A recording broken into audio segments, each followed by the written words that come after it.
بلوچستان کی حالت آپ سب کے سامنے ہے کہ کس نہج پہ بلوچستان کو پہنچایا گیا ہے، وہ کون سے معاملات ہیں کہ جن کو جان بوجھ کے کئی دہائیوں پہلے بلوچستان کے عوام پر مسلط کیا گیا۔ ہم نے تو مسلسل سیاست کی ہے، اور وہ بھی منافقانہ سیاست۔ وہ جو تمام محرومیاں آپ نے مسلط کی ہے بلوچستان کے اوپر، ان کا حساب کتاب ابھی باقی ہے، لوگ باشعور ہو چکے ہیں۔ تو یہ جو توڑ مروڑ کے عوام کو گمراہ کرنے والی باتیں ہیں، ان باتوں سے آپ باز رہیں۔ مزید یہ منافقانہ طرز سیاست آپ ترک کریں کہ ایک بندہ 2005 میں اشتہاری ہے، وہ اس کے باوجود الیکشن لڑتا ہے، اپنے کاغذات میں بھی اس کا تذکرہ نہیں کرتا کہ میرے اوپر یہ معاملات ہیں، وہ پیش بھی نہیں ہوتا، پولیس کو مطلوب بھی ہے۔ اعوذ باللہ من الشیطان الرجیم، بسم اللہ الرحمن الرحیم، رب اشرح لی صدری ویسر لی امری واحلل عقدۃ من لسانی یفقہوا قولی، صدق اللہ العظیم۔ آج کے اس اہم پریس کانفرنس میں ہمارے جھالاوان عوامی پینل کے مرکزی ذمہ داران یہاں تشریف رکھتے ہیں۔ این 256 خوزدار سے PB20 وڈ سے جو نامزد امیدوار ہیں جھالاوان عوامی پینل کی میر یاسر احمد مینگل، میر منصور گرگناڑی اور دیگر ہمارے جو پینل کے ساتھی ہیں وہ یہاں پہ موجود ہیں۔ محترم صحافی حضرات، محترم کیمرہ مین حضرات اور سینئر یہاں پہ جتنے بھی میڈیا سے تعلق رکھنے والے معتبرین جو تشریف فرمائے، حال میں دیگر جو لوگ تشریف فرمائے،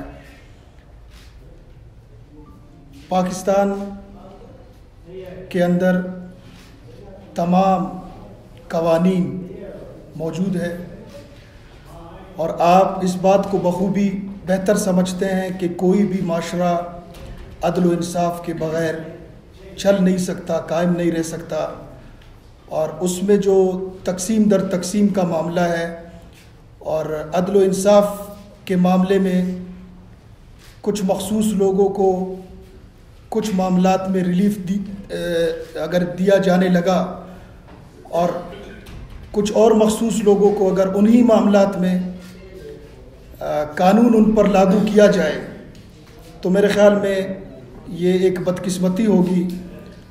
اور جیسے میں نے پہلے کہا کہ پاکستان کے اندر تمام قوانین موجود ہے، آئین موجود ہے، دستوری طور پر تمام تر چیزیں موجود ہیں، لیکن بدقسمتی اور بدبختی یہ ہے کہ ان قوانین پر عمل درآمد ہونے کے حوالے سے انتہائی کمزوری کا مظاہرہ کیا جاتا ہے، اور قوانین کو رونتے ہوئے جو من پسندی کے معاملات ہوتے ہیں، تو ان ہی معاملات کی وجہ سے پاکستان کا جو نظام ہے وہ تباہی اور بربادی کی جانب دن بدن گامزن ہو رہا ہے۔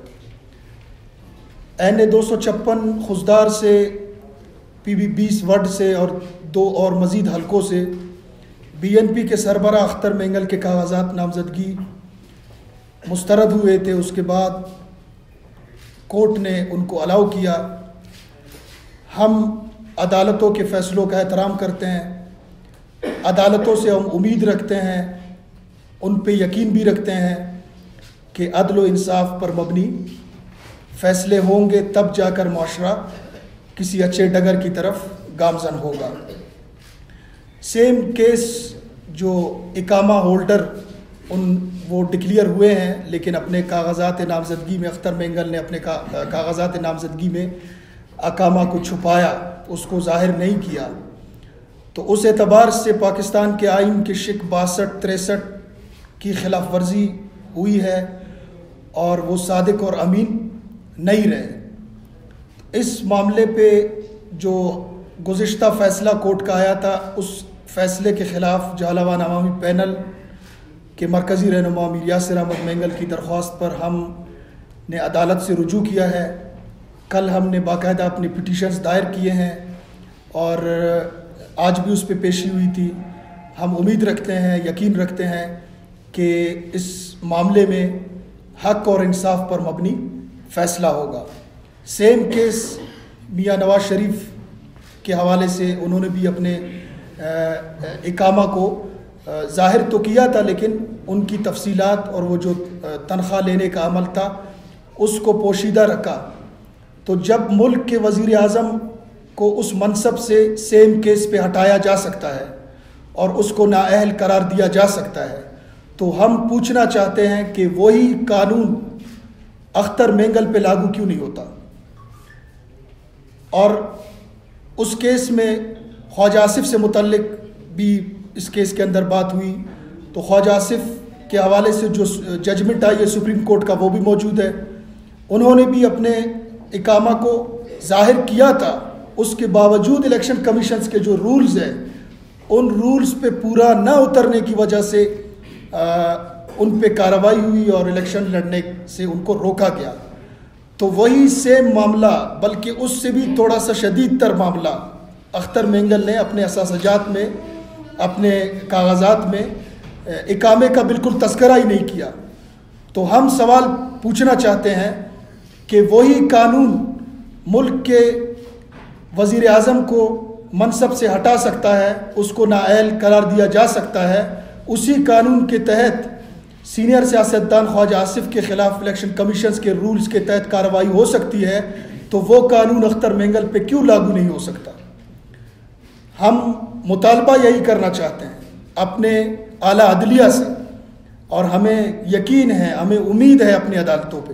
ہم ان سے پرزور انداز میں آج کے اس پریس کانفرنس کے ذریعے مطالبہ کرتے ہیں کہ سیم جو کیسز ماضی میں ہوئے وہی کیسز آج اختر مینگل BNP کے سربراہ کے حوالے سے، جو آئین کے 62-63 کی خلاف ورزی ہوئی ہے، آئین کے 62-63 کے روح سے وہ صادق اور امین نہیں رہے، لہٰذا ایسے نااہل لوگوں کو اگر الیکشن لڑنے کی اجازت دی جائے گی تو بلوچستان کے جو صورتحال ہے، بلوچستان کی جو پسماندگی ہے، بلوچستان کی جو محرومیاں ہیں، ان محرومیوں اور پسماندگی میں اضافہ ہوگا، اس میں کوئی کمی نہیں آئے گی. ایک بندہ جب صادق اور امین نہیں رہا تو اس پہ کیسے اعتبار کیا جا سکتا ہے؟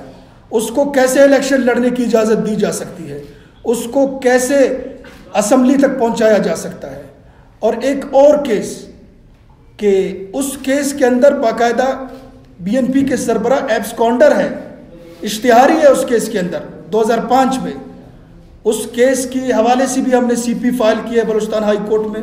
اس حوالے سے بھی ہم امید رکھتے ہیں، ہم یقین رکھتے ہیں کہ انصاف پر مبنی اس کیس کا بھی فیصلہ سنایا جائے گا. ظاہر ہے جب ایک بندہ ایبسکونڈر ہے، وہ جب منتخب ہو کے اسمبلی پہنچے گا تو وہ حلف کیسے اٹھائے گا؟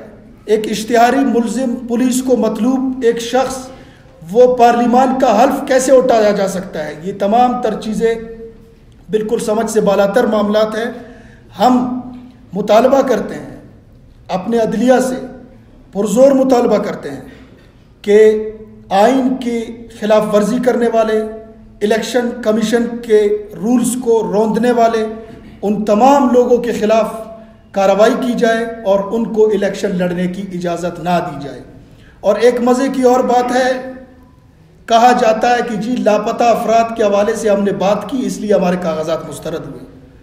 او بھائی یہ 21ویں صدی ہے، سوشل میڈیا کا دور ہے، دنیا جہان کو پتہ ہے، اور 2 اور 2 4 کی طرح یہ بات واضح ہے کہ آپ صادق اور امین نہیں رہے، آپ نے آئین کی خلاف ورزی کی ہے، آپ نے اپنے اقامے کو چھپایا ہے، اپنے کاغذات میں ڈکلیئر نہیں کیا ہے، اسی بنیاد پہ آپ کے کاغذات مسترد ہوئے، اس کے بعد منظور ہوئے، منظوری کے بعد اب دوبارہ اس پہ ہم نے پٹیشنز دائر کی ہے. تو یہ جو توڑ مروڑ کے عوام کو گمراہ کرنے والی باتیں ہیں، ان باتوں سے آپ باز رہیں. مزید یہ منافقانہ طرز سیاست آپ ترک کریں.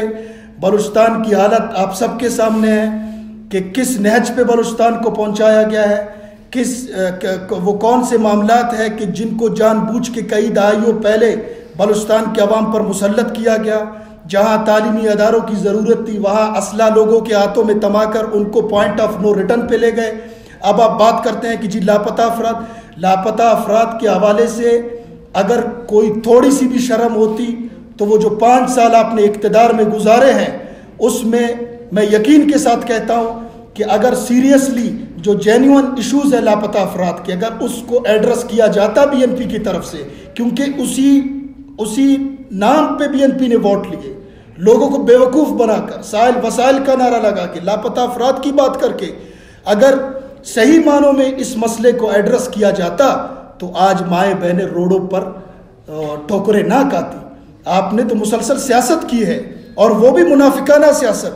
وہ جو تمام محرومیاں آپ نے مسلط کی ہے بلوچستان کے اوپر, ان کا حساب کتاب ابھی باقی ہے. لوگ باشعور ہو چکے ہیں, نوجوان باشعور ہو چکے ہیں, بلوچ قوم باشعور ہو چکی ہے, اور آپ کے یہ قوم پرستانہ لبادے میں آپ نے جس انداز سے بلوچستان کے عوام کا استحصال کیا ہے, انشاءاللہ ہم اپنے قوم کو یقین دلاتے ہیں, ہم امید دلاتے ہیں اپنے لوگوں کو کہ انشاءاللہ ان مایوسیوں کے اندھیروں میں ہم انشاءاللہ امید کی کرن بن کر ہم معاشرے کی نبض پہ ہاتھ رکھ کے ہم حقیقی محرومیوں کا انشاءاللہ ازالہ کریں گے, اور ہم اپنی بھرپور کوششیں اور کاوشیں اس ضمن میں انشاءاللہ کریں گے.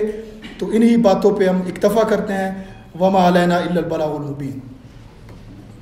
ندیم صاحب 2005 کے FIR کا ذکر آپ نے کیا, 2005 کے بعد 2008, 2013, 2018 3 انتخابات ہوئے.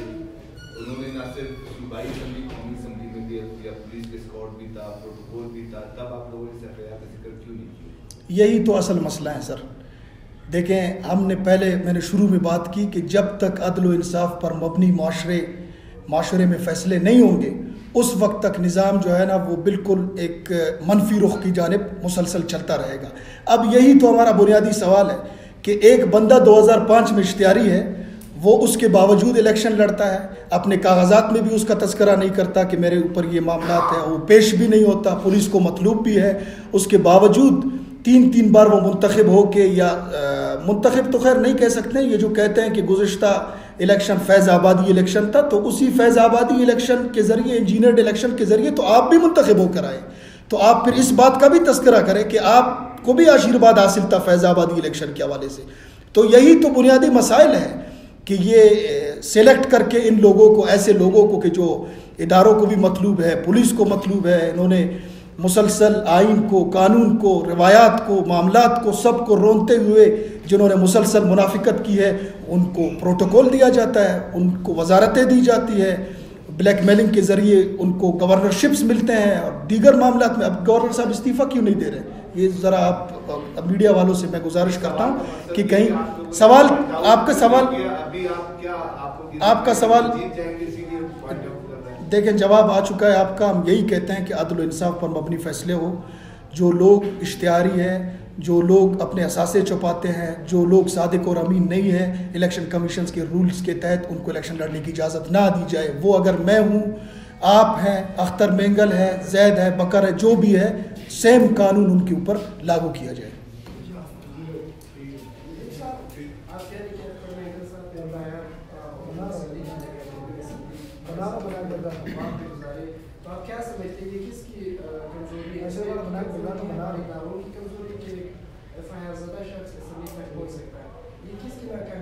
سب سے بڑی کمزوری اور ناکامی تو اس کی اپنی ہے کہ وہ کیوں ان چیزوں کا تذکرہ نہیں کرتا. اب ایک بندہ, اس کو تو اچھی طرح پتہ ہے کہ میں کس معاملے میں اشتہاری ہوں, کس معاملے میں کون سی چیزیں میں چھپا رہا ہوں. پہلے تو اس کا فرض بنتا تھا, حق بنتا تھا, وہ اپنے آپ کو پولیٹیشین کہتا ہے, وہ اپنے آپ کو قائد کہتا ہے, وہ قیادت کر رہا ہے قوم کی, لوگوں کی.